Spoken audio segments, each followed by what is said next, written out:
আমার যে বিড়ির নিশে উঠছে, আমি এখন কি করি? কারো তো দেখা যায় না। ওই যে অনেক কাকারা বয়ে আছে, যাই তো দেখি।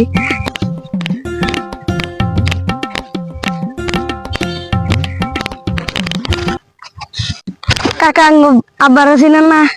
না একটা বিড়ি দেনছে। তাহলে এত ছোট ফুলান দেখছো না ভাই, যুগটা আজকে খারাপ হয়ে গেছে। নিশে উঠছে এক সাফর কিসের বিড়ি দেশে তোকে বাড়ি উঠে বাড়ি উঠে তোকে বাড়ি কোনে একটু ফাঁকে আছে। কে ফাঁকে ভাই আহ ভাই দাও আছে শালা আছে। ফুলান শালা কোন কর রে আছে গেন্দা কোন কর আছে ফাঁকে আও, ফাঁকে আও, বিড়ি বিড়ি খায় কি ফাঁকে আও। সাইড দাও, হাতটা সাইড দাও। কি? থাকো তুমি। না না ফুলান আজকাল দেওছে বিড়ি দেওছে কাকু এটা বিড়ি খাই শালা মাথাটা নষ্ট হয়ে যাবে শালা যোগটা এখন শেষ একটু একটু ফুলান এসে কত সুন্দর করে ডাক দিলাম তোমারে, এবার করে দাবার দিলে না তুমি। আমার বিড়ির নিশাও চাল, খালাস বিড়ি খাওয়া ভালো।